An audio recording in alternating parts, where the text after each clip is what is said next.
Nabi kata antara yang menyebabkan pahala terus mengalir, walaupun tuan dia sudah puluhan tahun, 1000 tahun, 100 tahun duduk dalam alam barzakh, Nabi kata antaranya membina masjid. Cari masjid-masjid yang dibina, masuk walaupun RM1. Wahai Allah, ini dia kemampuan saya. Allah tahu berapa kemampuan kamu.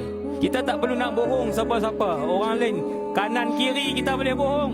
Allah Maha mengetahui berapa wang yang ada dalam kemampuan kamu. Allah tahu. Sebab RM50 yang dia bagi untuk bina masjid, masjid tu sampai hari ini orang ramai guna. Wahai Allah, boleh tak kembalikan sebentar saja nyawa itu, wahai Allah? Aku nak taubat, aku nak sedekah, aku nak taubat, aku nak baca Quran. Aku tahu ada kematian, aku tahu ada barzakh, tetapi aku lalai, wahai Allah.